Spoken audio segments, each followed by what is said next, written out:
أكبر يوفون منهم بالدفلق بالنذر ندفلون ويخافون ما منهم بالسلام يوما دنيا كان شره دون من تورا كرا مستطيرا شريفا يبدين رسول الله والجامع الدنيا ويدعمون الطعام ما منهم بمولى دمنا له به تدون نجتولا مسكينا ومسكين لدمني ويتيما ويتيم لدمني واسيرا نينا من أبوه لدمني إنما نطعمكم نو يولدون بابك أم بك أو لدمني لوجه الله على جاتي دكوسو لا نريد جزاء أنت سراجني منكم أو بلو ولا شكورا على بركة دان دوني نوفي إنا أو مسا نخاف إنا أو نخاف أو بسران أمني يوما دون الدنيا أبو سامي نبوش الدنيا قمطريرا من يوشوا قلن قصوا فوقاهم الله مؤمن من يمولد من الجيريا الله تعالى يولو تنها شر ذلك كبو دون تورما وقاهم على الكمبة نين ماي وسرورا أني نسجاي وجزاء أيو سرا نفني وسبل من جرا أيو سرا الجنة فرولا أني هادي فينا هذا كونه إنه مسلم به الجنة كونه نقل مسنونga وتتليه الجنة كونه وت اسمه يا ربنا يا لا لا يرون شمسا وتتليه الجنة كونه وتكلويت الجنة كونه تنزل لها الجنة يدي سماه سنيانين به مؤمن دلا قطوفها أيردن تياتو يوكلو كلو دامبلا جلين سيغلني دالني جولين باسرو وبقى منونو سالوك عليهم الدمس الجنة دون دلا ni veruye vermiye warje ani baradeu veri ngera qawarira akala veri de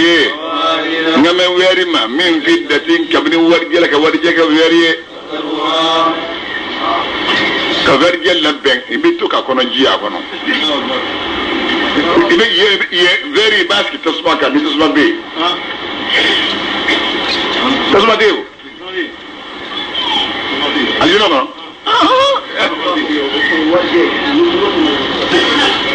الله أكبر قدروها دم زمن من غير فارين دي موكلنك قدرتنا تقديرا قدر من الدم بلا جلنا كل ما بيجا باترون فما أبو فارغ نا فقط الناس كده يبامي كاجا يفاردوا من غتيلا فما تو أخذنا فني تجي أتو بيورتي نجي كاتوبو بلا بوميني بويكو وفلون يلاك الله أكبر ويسقون وبالدين دون لمي يا الجنة كنو كاسا جلوبيري فالنا كان نزاجها أمي أجيني غمين تاكرا سنجبيلا نما وجي zanjabil de nyama kuye nyama kujiye nima zanjabil don oye kokolo nye oba aljina kono tusamma ubu togo wele kusal sabil nyama kuminda man faringa tayi ngono kono akadida isigile menai jebi dabrala kami be kami itafa ile wuli ikono bala tebo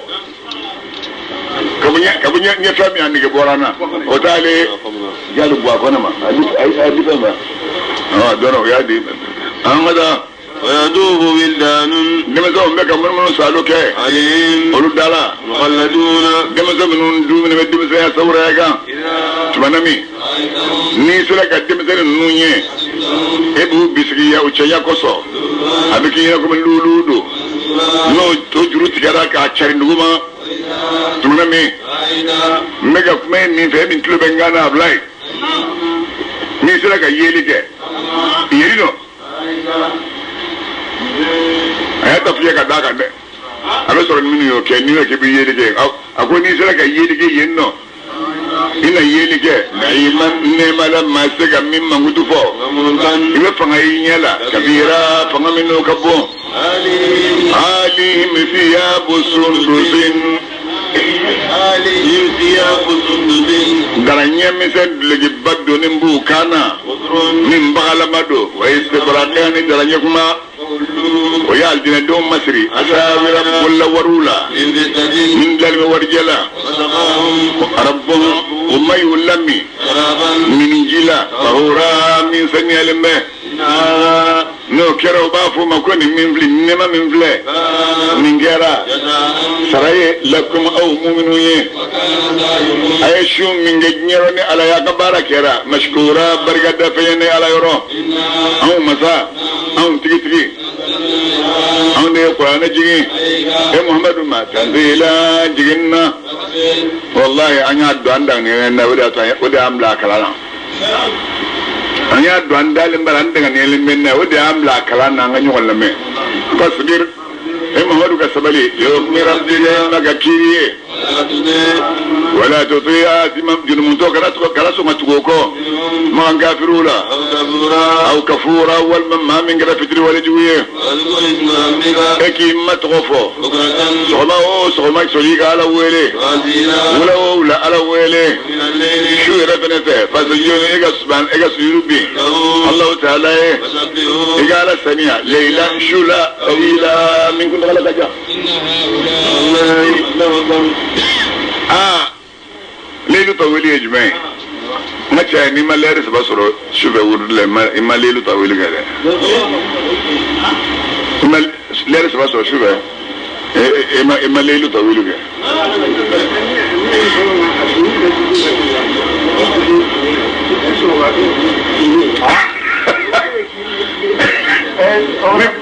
لما استوى بره بي لا اله الا اجوي انجلي بينيو الله اكبر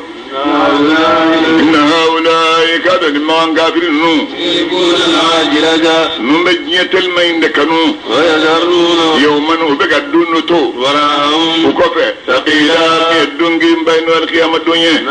هم مساء هم مساء دي ادم الدون دا وشددنا اسرهم انيو مسكلر وانيو قليا واذا شيء نير من بعد ما دينا ندي مسكلري انيا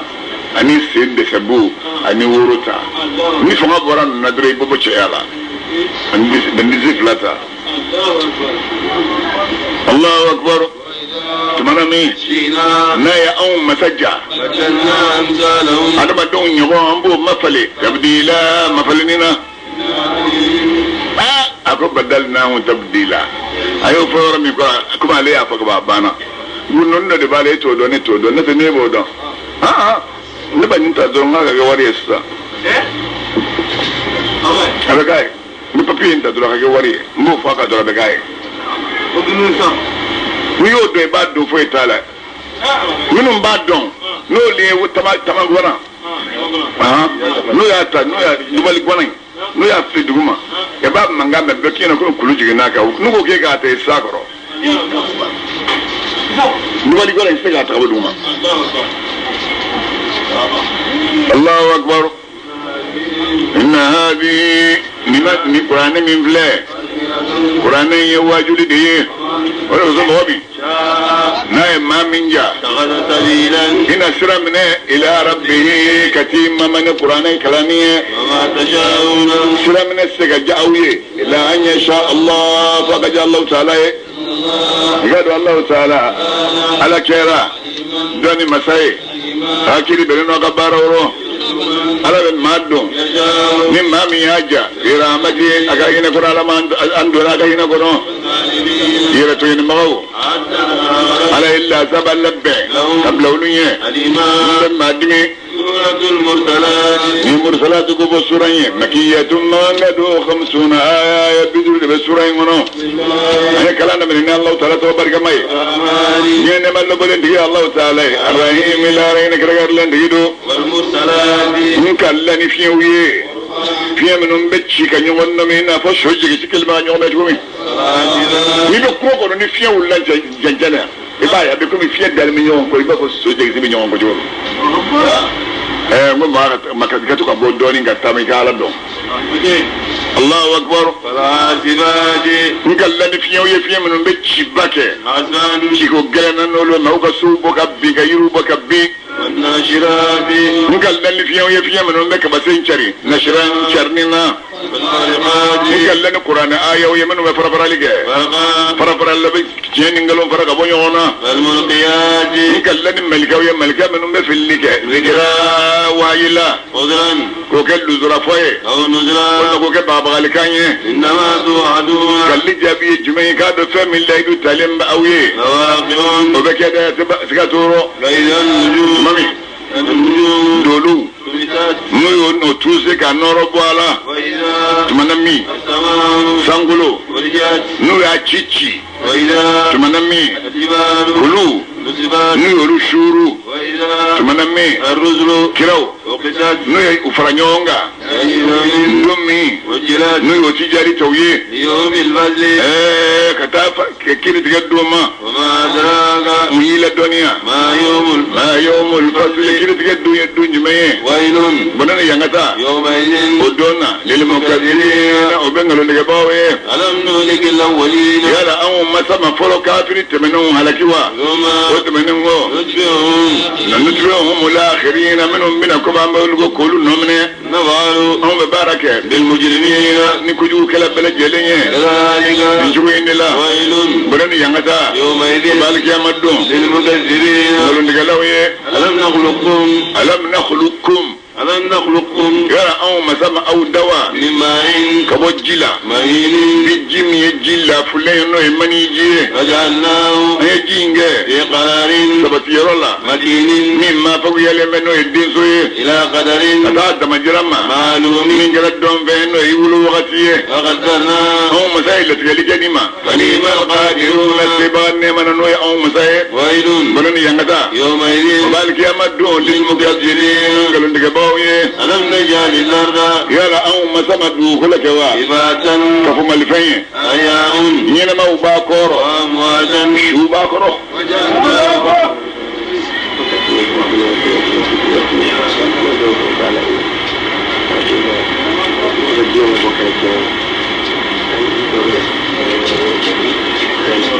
كل بس بتلونجه دوغلو كان شامخات من كرة لمه وأسقيناكم أو مساي أو أدم دون لمي جيلا فراتا جيمينو كتمي فراتا من كتمي ويلو بلاني ينغتا يوم يدين القيامة دون للمكذبين وبنغلو نغباوي أو كتا فما أو كافر كنجرا أبنغلو نغلك لله زامي تا سغره أو كتا سما سغره في ثلاث شعب ميس تجسبت دونجيه لا دليل في سبت لدنا ما اسمع قلنا كده ولا يغني أتى نفني ماي من الله ديك من تسمع كمينا جانا ما تسمع ترمي أبي كرنيه بشرر نمو يونيه أدو بكم سانسو نيا مونيون كلين جمالا تو أبي كينينا ينا في نيامي فين نيامي منو فينمبه منني يانغتا وبالك يا مدون نقول لك باويه نوكر بابا كو بيدو من فله بيدو لا ينفقون كابرو سيقبضوا وتجه لهم كافرون سموك تزرفوك بلن ينغتا وبالك يا مدون للمكذبين نقول لك باويه بيدو من فله نيجي كيرتك الدنيا أو نقول لك لو أو مسيا أو بفرنيونغا أنا فلو نقول لك لا بانيا بفركنا كلنا من دبلي سرلا أو بلو أيوة دبلي سرنا لسا بنني ينغتا الجامدون أبنغلو نقلاوي يقالوا على يسراجون ولو بسمرو وكفلو ngoro ويردن دم مچرو كبريردن يشتهون انيب منغرو أو كدمنيه أو كامي نسجلا نبني كنتم أو كرا تعملون من بارا أو مساء نجد المسلمين أمني من قلب بسرا كذلك نشوين الله بنني ينغتا يومئذ وبالك يا مدون للمكذبين قالوا نقلوا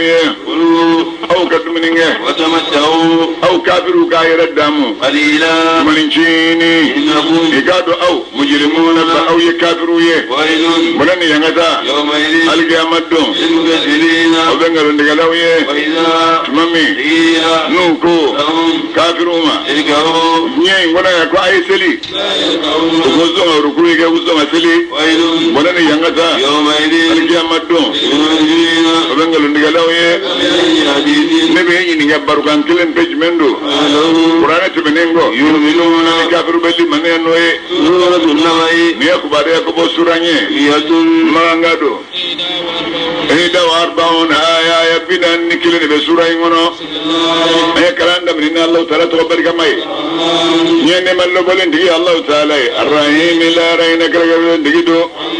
kabo fengilen pejmemma yatasaalun ne kureshu gwanzam daga nyo yininga النبأ no yo yininga kubare dila ala aviye mi kubare abaye kubare ami olu Rugara nyo sobaye kubare amina uga singa bo onyini ngalima wajibi do bina fo wajibi do bina don wato benengo uga singa bo onyini ngalima wajibi do bina don yala an masama do galo kewa fenye yala an makuluke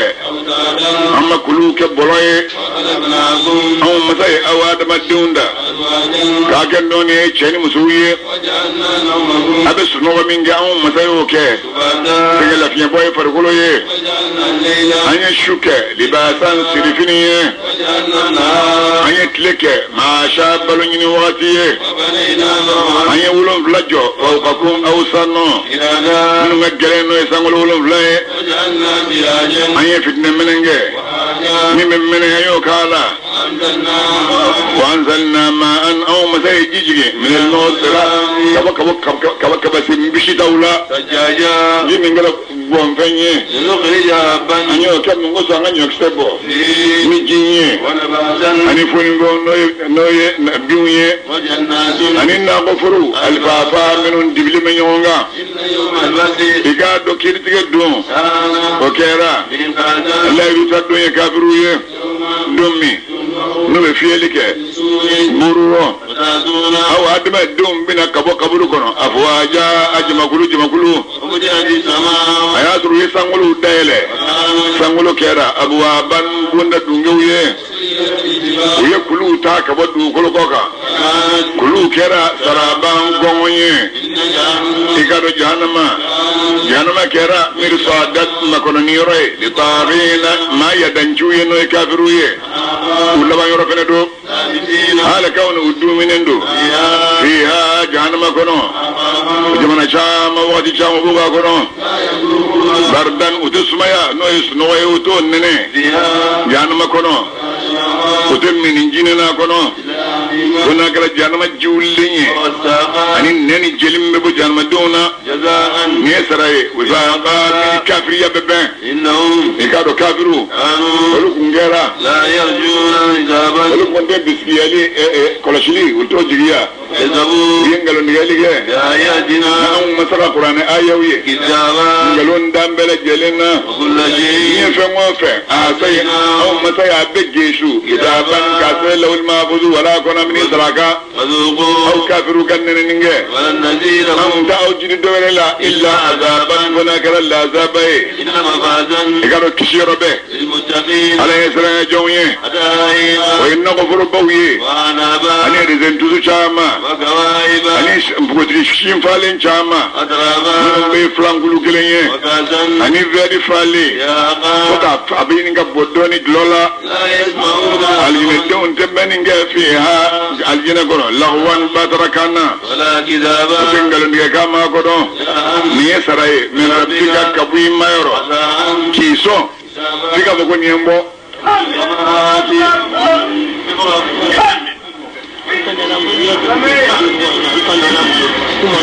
هكذا دانو الله أكبر ala di sangolo wolon blamay duma ko wolon blamado wa ma fam bay alay fam me sangolon du ko je arhamanu masa kafiru takmamara minu arhamanu masala dumi idna jibril liki jo ani malikau safa ubina sabadla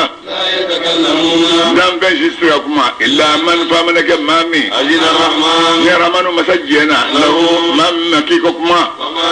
ni do kuma bi folige sawabadla no mu'minu ye dalika al-yawm odum influé alhaqu ha okali cheda binade na mami nja amana odu ko so momi na yija ina sagin yaromne ila rabbi katima ma ina labatu musiga kishi aw masa aw nya aw manga ulasra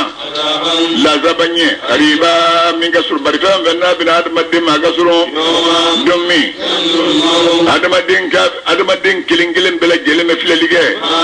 sabe fe bla nyela abulu fly fe min gana kabiru bi kando ya leitani ya neganata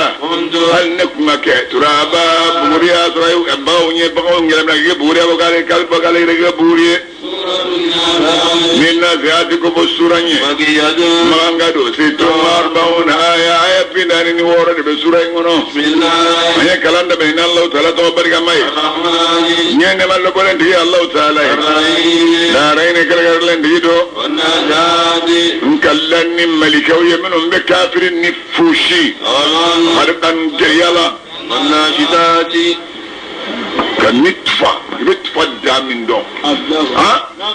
mi yala daga baraga fasa ganin do fuka faga washi Allahu akbar nashidati ngalladin malikawi malika min be mu'minin ni sama nashidan men me ga bo fargolo kono wasabihati ngalladin malikawi malika min bi no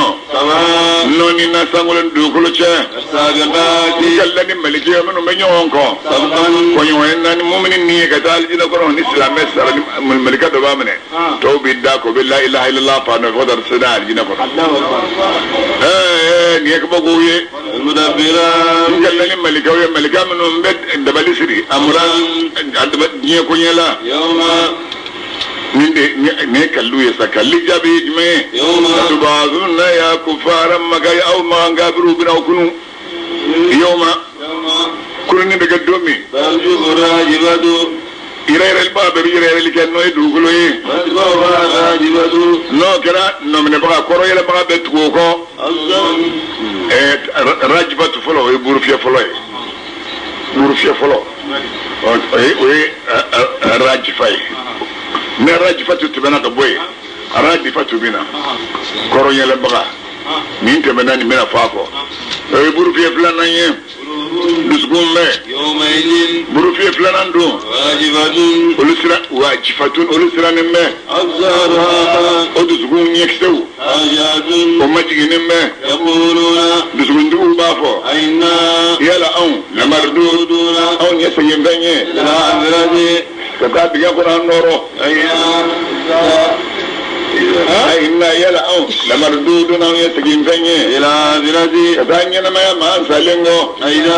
aida tumanami kunna na'un kera idha man kulkunye naqatan min mumulemme alu uko nasura mi o segini ngwan kera o min floye idan no ya sara utma farajan o segini ye khadiratun min yak segini bonene yedere innahu gar ki makun ni garaki ay ko bona de bola onye ala ko chukodi inna ma aljama kunni lajratun perengando waidatun ni perengan kilempiye faidahum yidam bembesro bisa irati abela jeleme dugul ko ba abay bembesro dugul ko ka Allahu akbar ala tajaji Musa yara nabillahi Musa dabbaru dani ma ya Muhammadu watimi nadahu rabbuhu nabillahi Musa ma ya wele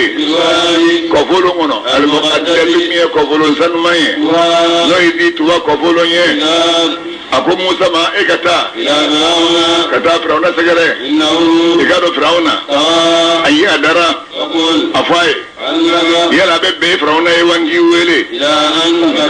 ko كتب kata to iga saniya وأهديك ala bebbe yengi kana إلى ربك kati mama فتخشى iga saga siralanye فأراه الآية farahu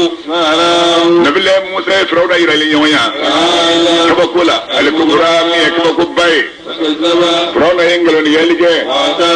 ay Allah ta'ala ga ya maruga so ثم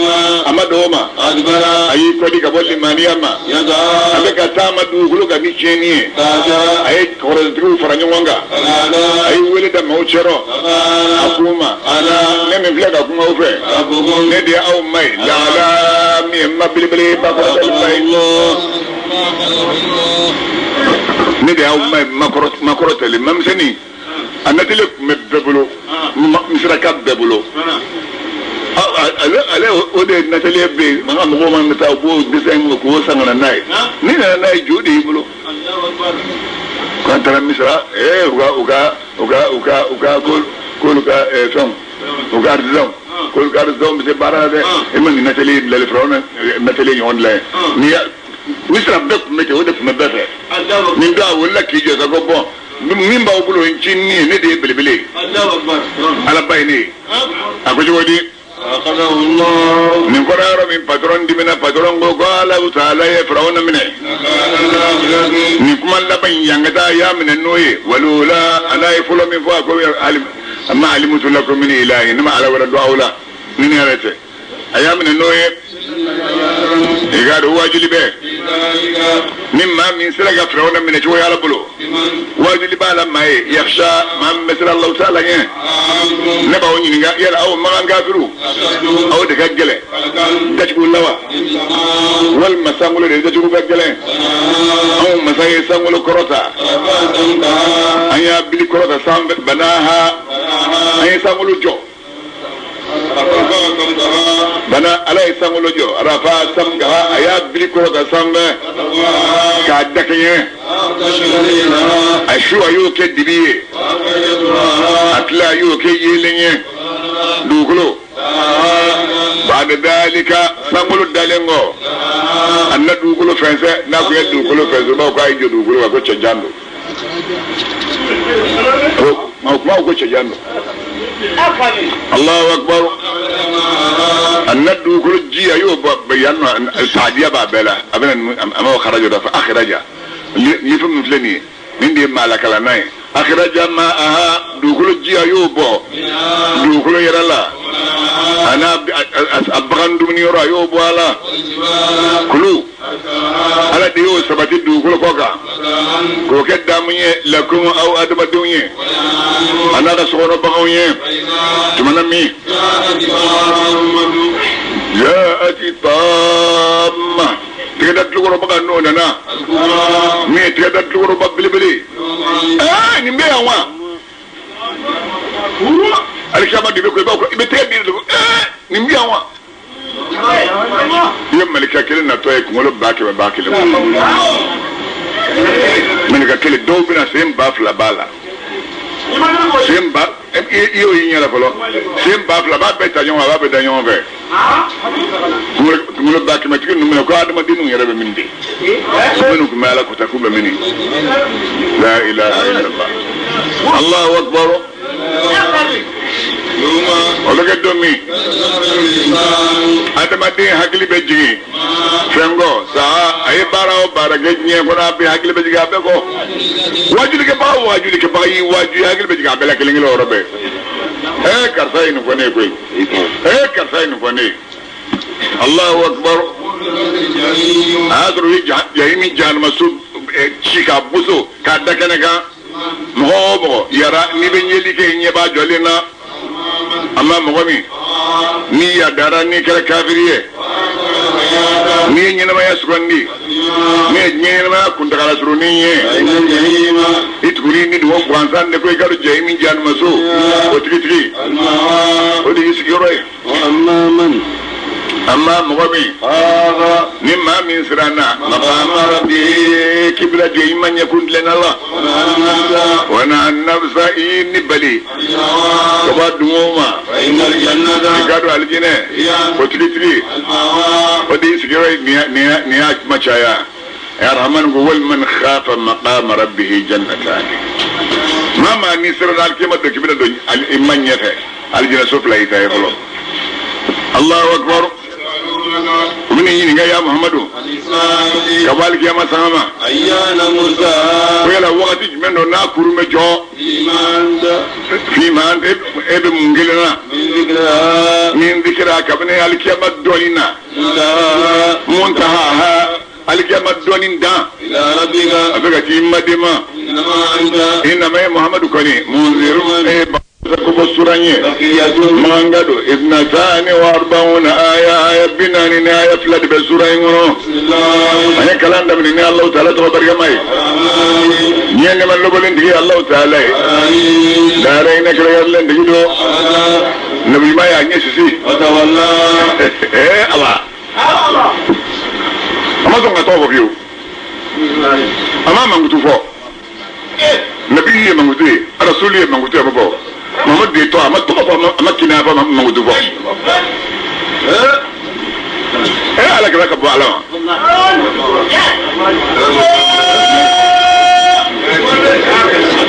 Ambasa no ima ya nyesisi. Allah ayi kodi ka ba akuma nyon fakuma nyon yama. Anja ulama bari ko fie do ke nana ma.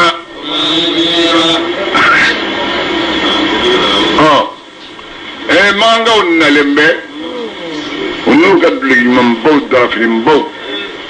una do ala kiraka dona ala kiraka kelembe na be ko bismillah kono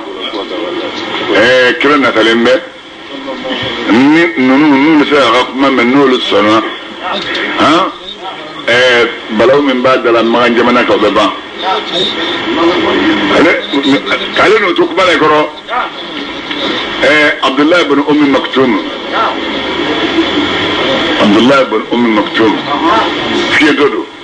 agli kadi fuka sadana kadi siyado drapo de arna anna Sa'd ibn Abi Waqqas ko ibn Abi Waqqas وقاس الدين آتني الراية كي تدرس النما سعد بن أبي وقاس كما هو يرى أقول ما آتني الراية أيجو أقول ما كما هو يرى أنا نيف يدي من جوا على من ديا سمينا على من ديا دونينا نرفض ديا مثل درفوه Sa'd ibn Abi Waqqas drapo dama asiriyaro donne ale kila jela gila chemi ngoso kila fatura ka toy ya famia sidna Abubakar Nasri turoko o fatura ka toy sidna Umar Nasri aturoko kadisiya kala kala sidna Umar kila fatura وسي صاد بن ابي وقاص كاسيات مالي البلو الله اكبر وما يدريك نوما يكينيش زكم مناكو فيدو كان نالما وما يدريك من بيل الدنيا ابزغا بفيدو كين وبنا يرسميني واجد كلمني والله ابنا واجد مي يجا واجد با نفا اما مغبي لا يركاري ناك نفوي محمد تصدق يجلم كيب بنمني له ودنيا كيبود واجو فيتيك الله يزكى هل نامك مؤمنيا مسلمة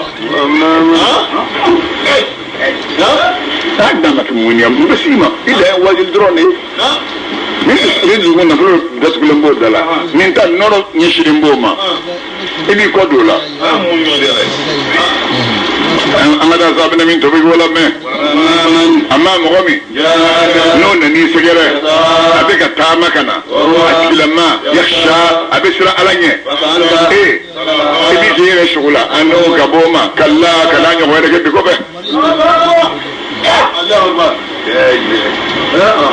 oh nikela kumbe ayu duga bendo Allahu akbar إنها إكاد السورة من بلاد واجلدو ورغز مغبي ناي ما من جا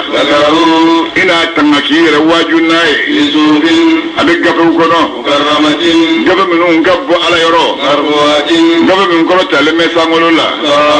قفو من سنية لمي قفو شدانا وقف مسالما سفر أجينا أمبسار رقب بلوكا مي ما بويه مي على بطو على كجوني من بويه أمك مقابي فساسرما قتل الإنسان ويا دم دين دغا ما أكبره تعجبه ما أكبره يا بلا كافر يلا قتل الإنسان يا دم دين دغا ما أكبره فجب يا دم دين بلا كافر يلا بس كني ما يبي كافر يا فهم فلاد فهم ما دو فهم فلادو ما كان كافر يا نودي إذا شو أني بدوني منو min do gajja ga ben dawlo ay mana bokar sadde re kama yo bokar sadde ha wala ay dalu de fay mu ifa mundu muso de ya kono barata chedo de akono de ibala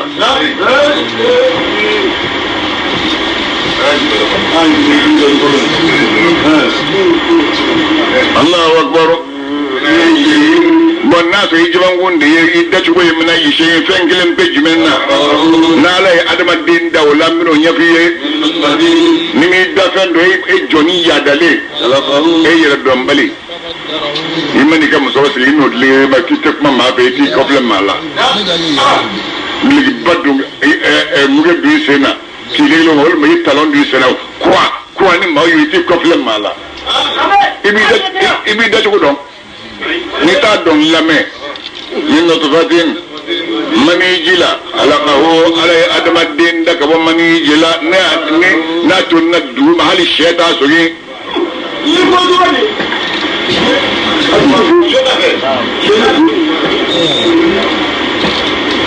Allahu akbar ay mani lati ko ke jeliji kana gasro kuruye kay da to da basumma wato benengo asali watra yasarahu ayo no waye kana nyero na kuma no waye be sai be sa na la kuma hinene be sai be sa muka na abu kibina di ibina jemi ngoni bo Allahu akbar wato benengo ina le ko nyego dan ni libele jelenga ala ni faga ani do kaburu du mono ay be tay de kaburu ay abo mo yo ka ay njini do kaburu kono no yijinu ko ngure mu yu ba bi hodu wodima o ma yanga ta play yo soro kolo jeni yanga ta yo soro e bi ayu yudu wo ma o be tamaika Allahu akbar wato benengo munami lai ala jawatimi an sharahu ani lakunu kalla adama din namu shedo lamma yaqdima adama din ma fembara amara ko amaya ya amarni me amaka de ne da ko foli yesa inda ko foli bani ka nyina maya ke bilad la banjumi ha onyu fora atlalola ni iyara kunde ko be dumuni min do mbe shede dunne wala me jege de dunne ha me tongora de dunna wala me kamin de dunna ngala famone su de dun ha o alame fali yanur li insa adama dinga flelige abe dumuni min do akisi ko laje dumuni ye jume an masa an de ji shuru kaba sai na shurila wato beningo ana na duguro cirila ka bo foni ga undala anye nyose foni duguro ka anye rezen fonaka anye ndamaro anye FM mangala an y'o fana kan ani zaitun an y'o fana kan ani tamaro ani nako furu min ji iri ka caji honga ani iri den da ma y'o fani wa ba ani bi bon ni minnu filɛ sa ni y'a sɔrɔ i bɛ ni bɛ to de dun n'i bɛ to de dun muso k'i ka to bɔ ka bila ka naji k'a kan k'a sigi kɛrɛfɛ k'a datugu ni wulu fɔra a kɔ a bɛ datugu la sɔrɔ ka bɔ yen k'a bɛɛ dun ni fali fɔra a kɔ a b'a bɛɛ dun n'a y'a sɔrɔ basi don n'u ye basi kɛ ka naji labɛn ka bila a kan k'i ta don k'o sigi ɲɛ fali kana n'a nana ale bɛ nan in bɔ ale t'o dun a bɛ basi yɛrɛ a b'o dun n'a ye nan n'a mugu dugu ma ni fali y'i kɔ jakuma bɛ dɔn o bɛ sogo ta fɔlɔ k'o ɲimi walima wulu kana sogo ɲimi ni wulu ye sogo ɲimi jakuma mana fɔ k'o bɛ nɛgɛ ka naji in tɔ nɔ i jɔlen bɛ k'i bɛ basi min dun Allahu akbar nin ye damu ye aw adamadenw ye a ka sokɔnɔ baganw ye i ka ɲɔ bilalen gende la k'a bɛna gosi ni lɛ fɔra ko a b'a bɛɛ ɲimi i ka ɲɔ minɛ k'i ka basi ye n'u y'a folo a ko k'a sigi san'a ka taa susuyɔrɔ la ni fali nana a b'a nɔ fo k'i nɛgɛ ka filen nɔ o tuma basi min bɛna dilan ka d'i ma n'i b'o dun ni ni wulu kɛra kelen o la ni fali kɛra kelen o la o tɛ jamakun ye ala ko cogo di jamana min tigɛdan tulokɔrɔbaga n'o nana o bɛ kɛ don min adamaden bɛ boli nin a kɔrɔkɛ ɲɛ adamaden bɛ boli a ba ɲɛ adamaden bɛ boli a fa ɲɛ muso ye boli a cɛ ɲɛ ko den dangaden naso bila ka na dɔ fara an ka doni kan fa bɛ boli a denkɛw ɲɛ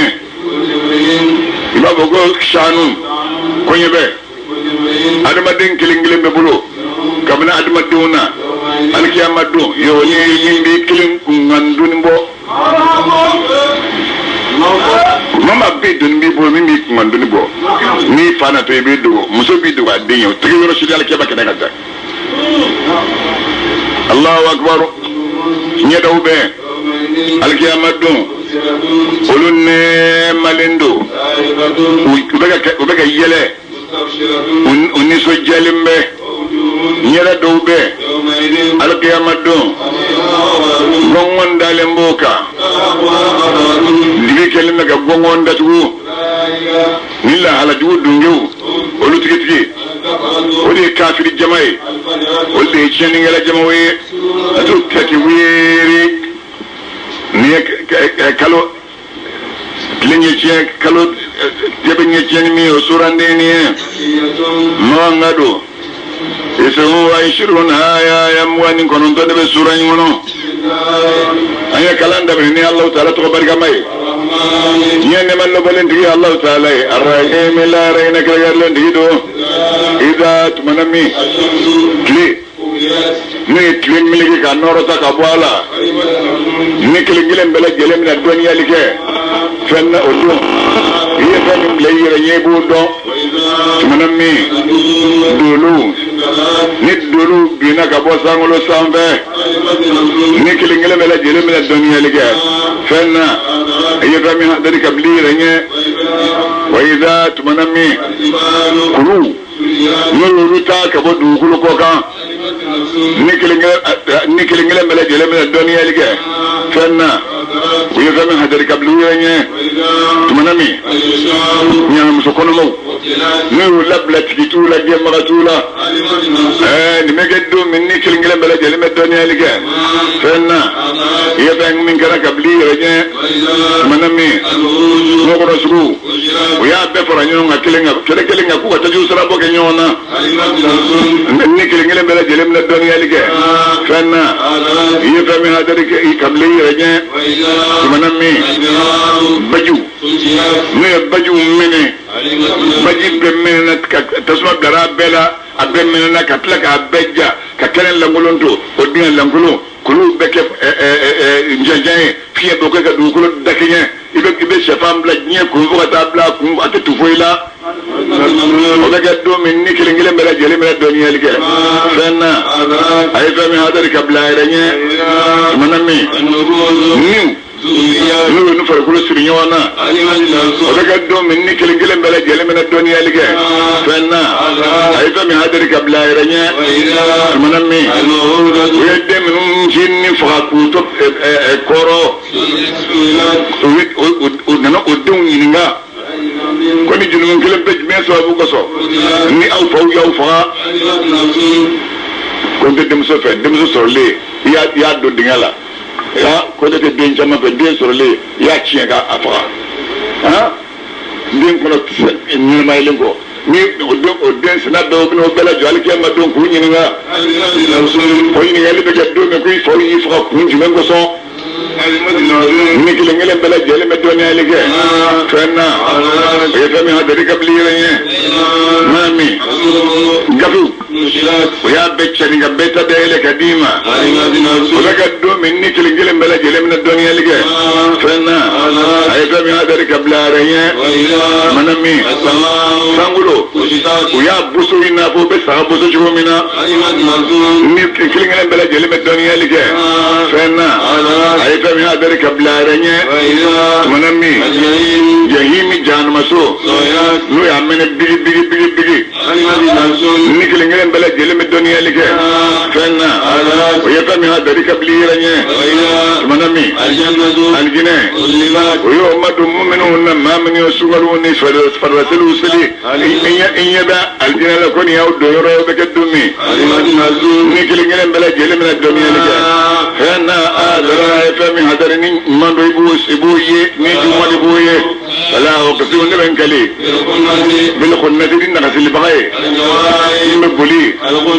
na betla ka dugo ni dololo blaye dololo bla ni betama zuhal ani mushtari ani marikhi ani zara ani ataridi ani shamsu ani al-qamar bon to fly ma bolu tama kalama ibolu don ibolu manasila don durin sa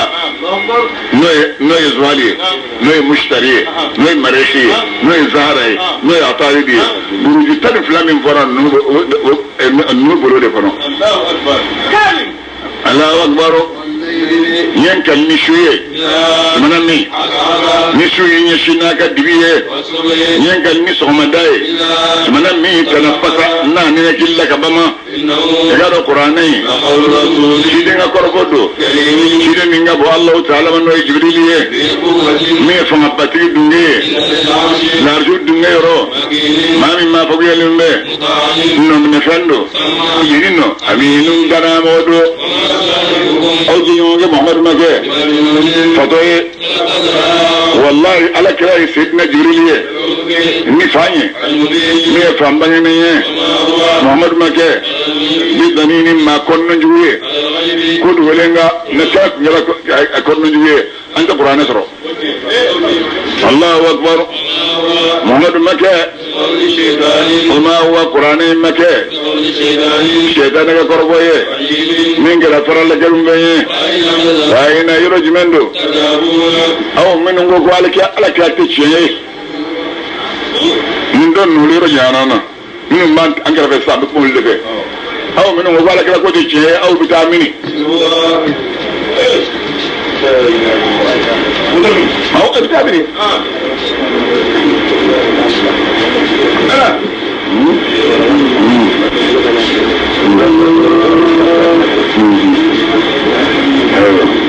Allah ayo zorome sunagari blagana ramo bola sera in huwa qur'ana makadore fawajuli do lil alamin dam bela gelenge ifransa anzoli ta kalama e bakhil dia odba min durin ne fes masuma anzoro ma folwa ikallari rama tibulu ki joki e chorana ni min gal fele bamri law liman abe maye nae maminja aw adama deuna ikakle وما تشاءون الجنة بيده دي بقى كاسر كله على كتبدي وما تشاءون كتله وسك جاءوي لا يشاء الله فنكلم جل الله تعالى رب العالمين دام بلا جل ما الله تعالى صدق الله العفو فاعف عنا يا رب أعوذ بالله من الشيطان الرجيم سورة الانفطار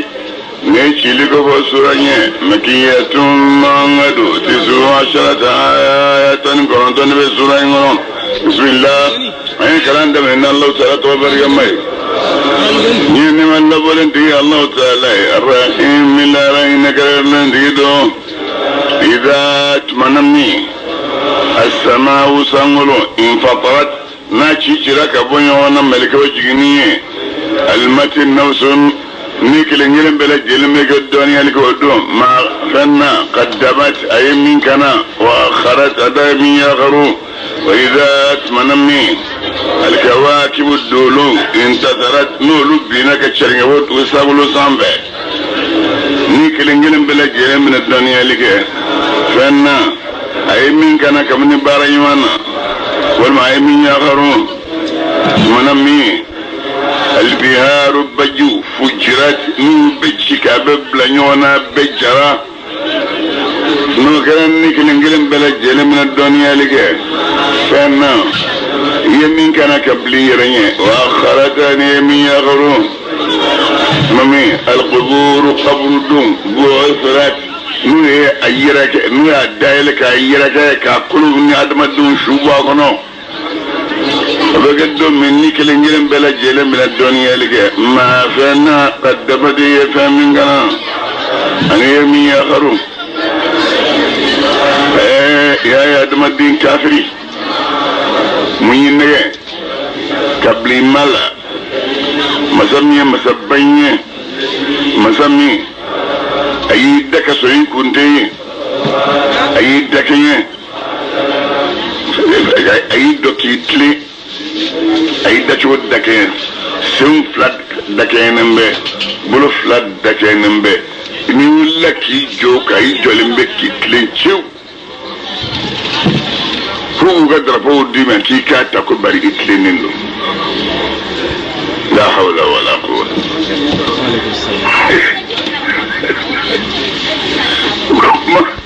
ما بنفوا ما بنفوا لو كدي ما بنفوا لو كذا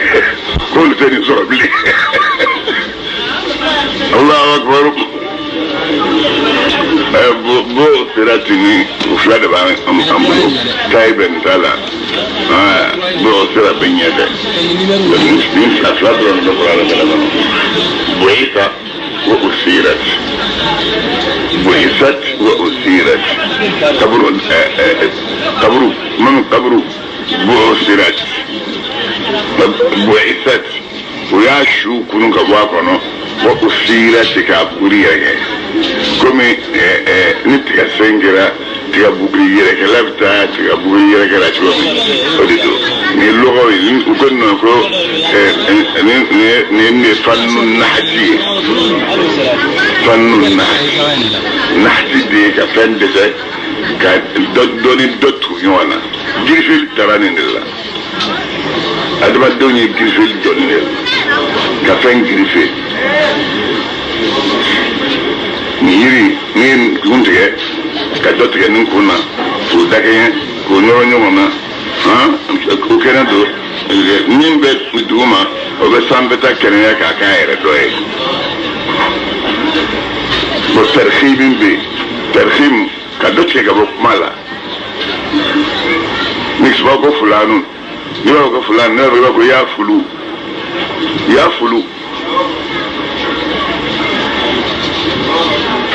fulu niko fulu ga bana barab kando bado Allahu akbar في أي سورة الكريم نياجتي أببه كمفلا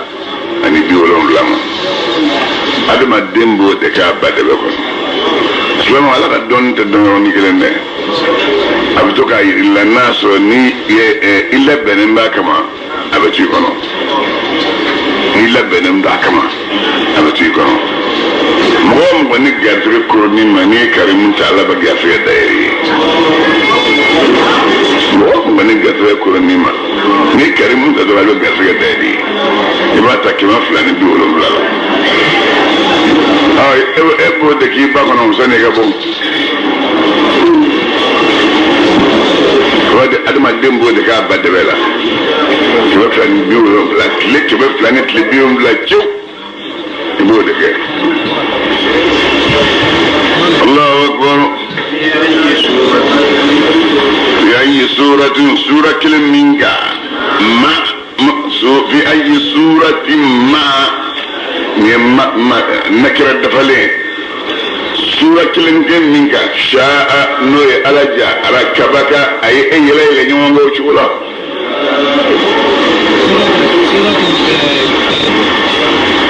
كذا ما الدين جرمك أتلها نيوغدي بوني وانلا لا إله إلا الله بلومون دي كلين بي كلونو بي وكلونو فينا تشودو دي بولا كوت يومنا كل تشورو يقول كلا جلا توكا تيفراي لا بني كو فينا تشورو نلا من كلين بي جيلو بو سونا كاسركلين بي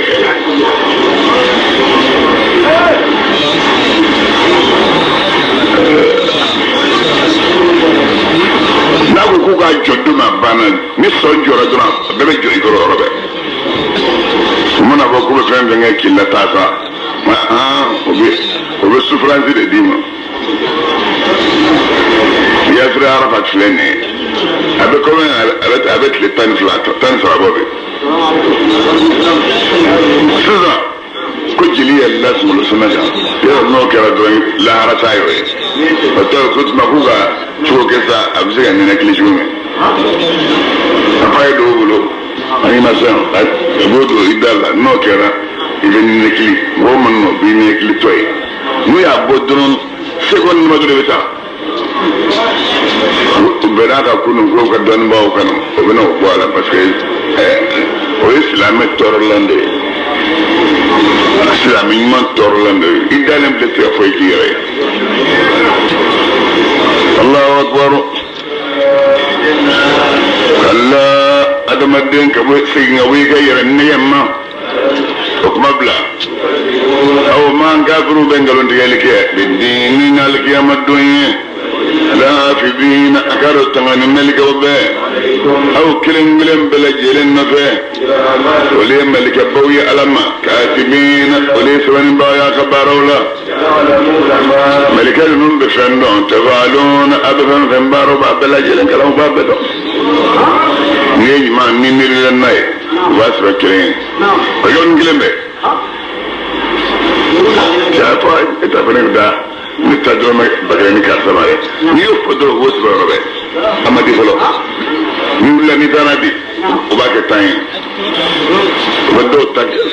botada kado tak ke wolo lay ni la ni jumay o ba karamo mimbe numa fe aba ka ba so no ko na asbana ma ke folo ni yake na ko ka ba so ba ki de folo leri woro dama ma to be leri woro ma de sebe na ma to be sebe ko du ala kala ko ni ma mi ga kilingilin sara ga chai ni ga tantai ko ka ta jara ma ko ka kanoi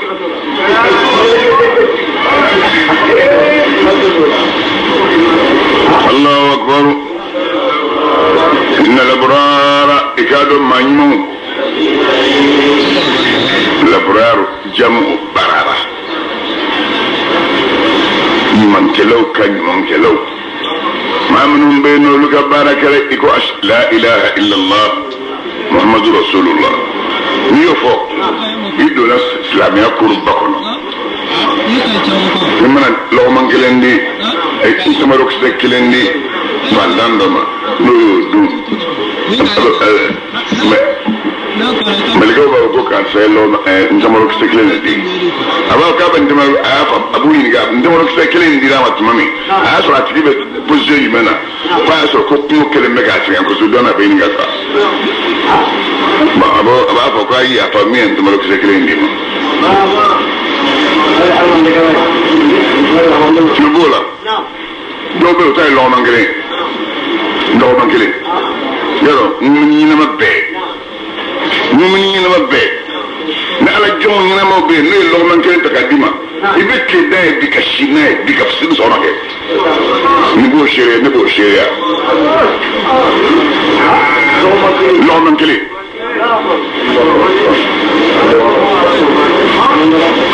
n'o kɛra o de kosɔn ne to k'a fɔ i waajuli la lɔgɔman kelen k'a di fantan ma o bɛ min di silamɛkɛ ma ala ka ba kelen selili t'o d'i ma alikiyama don n'i ye mɔgɔw to yen i ye ala ka minnu seli o de bɛ kɛ ka warijuru sara fɔlɔ lɔgɔman min dira fantan ma o tɛ kɛ k'a sara hali n'i y'a di kafiri dɛmɛ n'a ɲɛnamaya na o tɛ taa kafiri Allahu akbar inna al-abrara ikadu manyin mau olu bɛ nɛɛma alijinɛ foro kɔnɔ juguman kɛlaw ni kafiru lafi